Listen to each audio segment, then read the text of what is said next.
12 miles southwest of the majestic Rose Bowl, we are in downtown LA near Oregon and Florida State's team hotels, settling in for the Campus Insiders coverage of the 101st Granddaddy of them all. Hi there, everybody. Bonnie Bernstein welcoming you to Campus Insiders' continuing coverage of the college football playoff here in sunny and warm LA. I am joined by USA Today's Dan Wolken. And Dan, we're going to do a little checklist here. We've obviously got number 2 Oregon, number 3 Florida State in the Rose Bowl.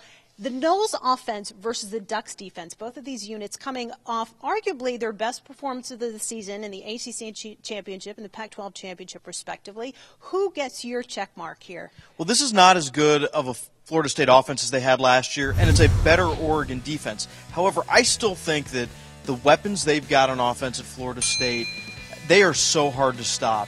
You know, Jameis Winston has had a little bit more difficult season. He's thrown more interceptions, but he's had to take more chances, and now they've finally got some chemistry late in the season. They made an offensive line switch. They moved Cam Irving over to center. They're now run blocking better, finally getting something out of the running game. They're pass protecting better, and that's had a trickle-down effect. I think they are extremely difficult to stop right now. And another advantage for FSU really is that Oregon loses its best cornerback, one of the best cornerbacks in the country, in Ifo Ekpre-Olumu, and now they got to figure out how to cover Rashad Green, who is Florida State's all-time leading receiver. Let's switch it here. Oregon's offense versus Florida State's defense. Who do you like here?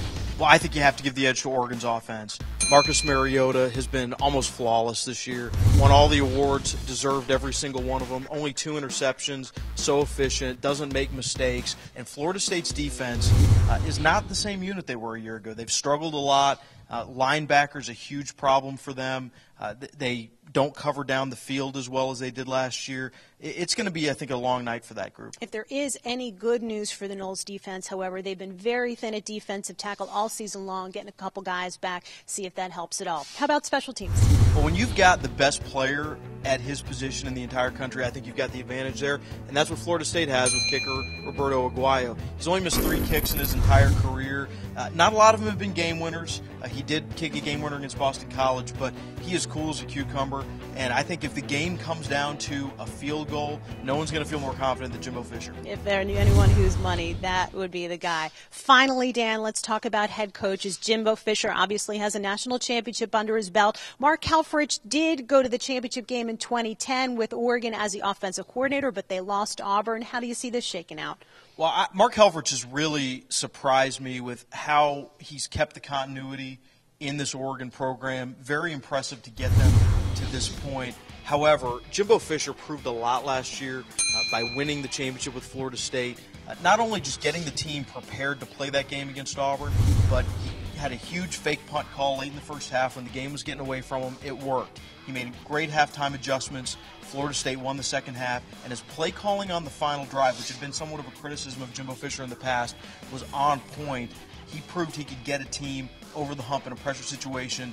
His experience, I think, wins out here. And you're praising him on the field, but when you think about all of Jameis Winston's off-field problems and how that plausibly could have been a huge distraction for the team, who kept that team together? That would be Jimbo Fisher. USA Today's Dan Wolken, thanks so much for joining us. This will be Florida State's attempt to win 30 straight, and the first time since 2011 they have actually not been favored. Number 2 Oregon, number 3 Florida State in the Rose Bowl. We are 4 days away from the inaugural college football playoff.